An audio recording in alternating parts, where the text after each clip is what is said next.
2024년 7월 11일 말씀 묵상하겠습니다. 함께 기도하겠습니다. 하나님, 우리의 심령이 물된 동산과 같게 되길 원합니다. 주님 안에서 마음에 근심이 없고 주님이 주시는 평안을 누리게 하여 주시옵소서. 예수님 이름으로 기도했습니다. 아멘. 오늘의 말씀은 예레미야 31장 10절부터 22절까지의 말씀입니다. 말씀을 함께 살펴보시기 전에 개인적으로 말씀을 꼭 읽으시고 묵상하는 시간 가지시기 바랍니다. 하나님은 이스라엘 백성들을 향해서 회복을 말씀해 주셨습니다. 절망 가운데 있는 그들에게 소망의 메시지를 선포하신 것이죠. 31장 10절을 보면 이방인들이여 너희는 여호와의 말씀을 듣고 먼 섬에 전파하여 이르기를 이스라엘을 흩으신 자가 그를 모으시고 목자가 그 양떼에게 행함같이 그를 지키시리로다 라는 말씀으로 시작하고 있습니다. 이방 나라들을 향해서 하나님 말씀하시지요. 하나님의 말씀을 듣고 전파하라고 말합니다.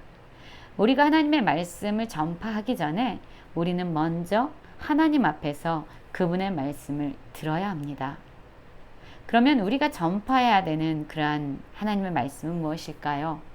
바로 이스라엘 백성들을 징계하셨던 하나님께서 그들에게 다시 회복과 구원을 허락해 주신다는 메시지입니다. 여호와께서 야곱을 구원하실 때 그들보다 강한 자의 손에서 속량하셨으니 그들이 와서 시온의 높은 곳에서 찬송하며 여호와의 복 곧 곡식과 새 포도주와 기름과 어린 양의 떼와 소의 떼를 얻고 크게 기뻐하리라. 그 심령은 물된 동산 같겠고 다시는 근심이 없으리로다 할지어다 라고 말하고 있습니다. 그렇습니다. 하나님께서는 범죄한 이스라엘 백성들, 유다 백성을 향해서 징계하셨습니다. 바벨론의 왕 느부갓네살을 사용하셔서 그들을 심판하셨어요. 그런데 하나님의 때에 하나님께서는 이제 다시 그들을 속량하시겠다라고 말씀하고 있습니다. 하나님의 구원과 속량의 은혜를 받은 자의 반응은 무엇일까요? 바로 하나님을 찬양하는 것이죠. 그리고 하나님께서 주신 은혜로 말미암아 크게 기뻐하는 것입니다. 그 결과 구원받은 백성들은 물된 동산 같은 심령을 갖게 된다라고 말합니다. 여러분, 물된 동산은 어떠한 곳입니까? 근심이 없는 상태를 말합니다. 주님 안에서 누리는 최상의 평안을 가진 상태를 말하고 있어요. 우리의 심령도 주님 안에서 물된 동산 같아지기를 원합니다. 우리를 회복시키시는 하나님, 우리를 구원하시는 하나님 안에서 우리의 심령이 물된 동산 같기를 원합니다. 이러한 마음의 만족함을 가진 자들은요, 즐거워할 수밖에 없겠죠. 남녀노소 할 것 없이 하나님의 구원과 회복을 받은 자들의 모습은 바로 기쁨과 즐거움입니다. 13절 보면은요, 즐겁다라는 단어가 3번이나 반복적으로 사용되어지고 있습니다. 그리고 하나님으로부터 위로를 받아서 근심으로부터 기쁨을 얻게 되는 것이 바로 회복한 구원받은 백성의 삶의 모습이 될 겁니다. 즐거움과 기쁨 안에서 살아갈 수 있는 것은 바로 하나님이 그들의 마음을 흡족하게 하셨고 하나님이 그들의 심령을 만족하게 하셨기 때문입니다. 하나님의 은혜 없이는요, 우리는 기뻐할 수도 즐거워할 수도 없습니다. 여호와를 기뻐하는 것이 우리들의 힘이기 때문입니다. 또한 하나님은 슬픔 가운데 있는 백성을 위로하시겠다고 약속하십니다. 여호와께서 이와 같이 말씀하시니라. 라마에서 슬퍼하며 통곡하는 소리가 들리니 라헬이 그 자식 때문에 애곡하는 것이라. 그가 자식이 없어져서 위로받기를 거절하도다 라고 말하고 있어요. 여러분, 라헬은 야곱의 아내였습니다. 그런데 라헬에겐 자식이 없었어요.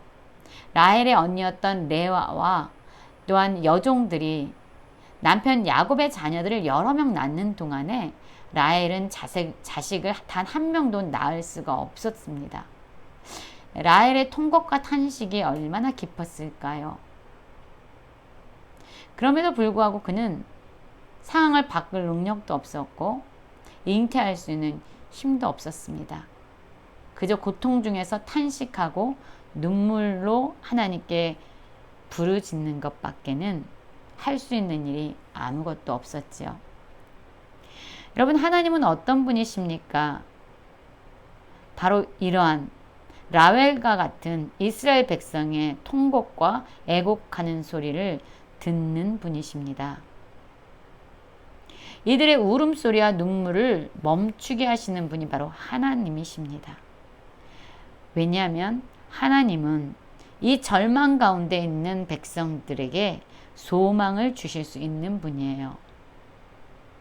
장래를 꿈꿀 수조차 없는 이 백성들에게 장래의 소망을 선포하실 수 있는 분이 바로 하나님이십니다. 그들의 잃어버렸던 자녀들이 하나님으로 말미암아 다시 돌아오고 포로로 잡혀갔던 자녀들이 그 땅으로 다시 돌아오게 하실 수 있는 분, 그분이 바로 하나님이십니다. 여러분, 우리도 삶의 현실 가운데서 우리가 처한 상황 가운데서 눈물과 애통함으로 살아가고 있지는 않습니까? 하나님은 우리의 울음소리와 우리의 눈물을 보시는 분이에요. 그러나 이 절망적인 현실이 끝이 아닙니다.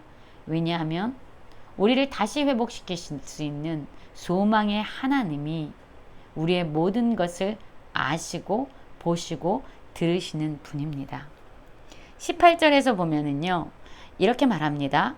에브라임이 스스로 탄식함을 내가 분명히 들었노니 주께서 나를 징벌하심에 멍에 익숙하지 못한 송아지 같은 내가 징벌을 받았나이다.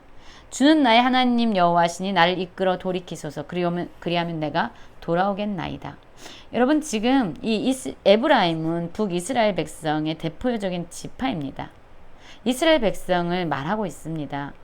이들이 하나님의 징계 가운데서 하나님이 그들을 징벌하실 때에 탄식하며 애통했습니다. 그리고 그 징계 가운데서 그들은 철저히 하나님이 그들에게 필요하다는 것을, 하나님의 은혜와 자비가 필요하다는 것을 깨닫게 됐지요. 하나님이 징계하실 때에 그들은 고통 가운데서 돌이키고 뉘우쳤습니다.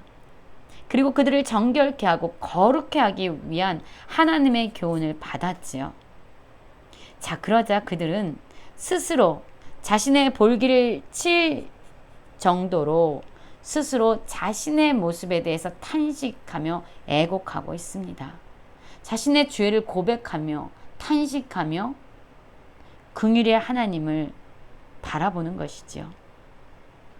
죄를 지을 때, 하나님께 대적할 때는 그것이 죄인지, 그것이 치욕이고 부끄러운 일인지 욕된 일인지도 알지 못했지만 하나님께서 주시는 징계 안에서 고통을 받을 때 비로소 자신들이 얼마나 큰 죄를 졌는지, 얼마나 수치스럽고 부끄러운 삶을 살았는지 그들은 깨닫게 됩니다.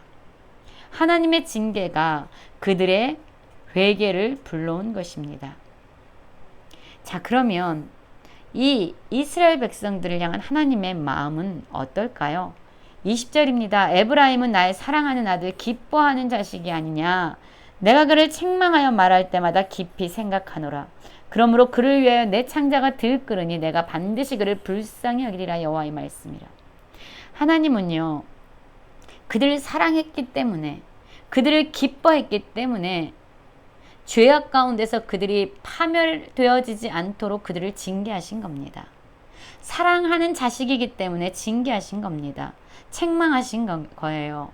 그러나 하나님은 책망할 때마다, 그들을 징계할 때마다 마음에 사랑의 아픔으로 고통받는 분이셨습니다.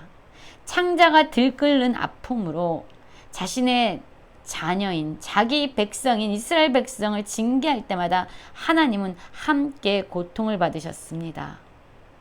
그러니 이들이 돌아올 때에 하나님께서 그들을 긍휼히 여기시고 불쌍히 여기지 않으시겠습니까? 여러분, 우리 역시 하나님의 징계의 손 아래에 있다면 이 고통 가운데서 우리의 죄를 돌이키는 그러한 일들이 일어나기 원합니다. 우리를 징계하시는 하나님의 손은 우리를 파멸시키거나 멸망시키기 위함이 아니라 우리를 건지시고 우리를 구원하시고 우리를 살게 하시려는 하나님의 사랑의 외침이라는 것을 기억하시기 원합니다. 21절입니다. 처녀 이스라엘아, 너의 이정표를 세우며 너의 편말을 만들고 큰 길 곧 내가 전에 가던 길을 마음에 두고 돌아오라. 내 성읍으로 돌아오라. 반역한 딸아, 내가 어느 때까지 방황하겠느냐? 여호와가 세상에 창조하였나니 곧 남자가 여자를 둘러싸리라. 여러분, 하나님은 죄로 말미암아 징계 가운데 있는 이스라엘 백성을 향해서 돌아와라 돌아와라 라고 말씀하고 있습니다. 하나님을 반역하는 그들의 죄는 그들을 방황하는 삶으로 이끌고 파멸의 길로 이끌 뿐입니다. 그들이 다시 하나님께로 돌아올 때 하나님은 그들을 건지시고 구원하셔서 새 일을 세상에 창조하시겠다라고 약속하시고 계십니다. 여러분, 어떠한 절망 가운데 있습니까? 하나님이 우리를 회복시킨다는 소망을 가지시기 원합니다. 우리의 심령이 하나님 안에서 물된 동산같이 근심이 없고 평안하기를 원합니다. 우리가 어떤 상황에 있든지 우리의 모든 것을 보시고 들으시고 감찰하신 하나님께 돌아옴으로 하나님이 예비하신 새로운 놀라운 일을 경험하며 살아가는 모든 성도님들 되시길 간절히 기도합니다.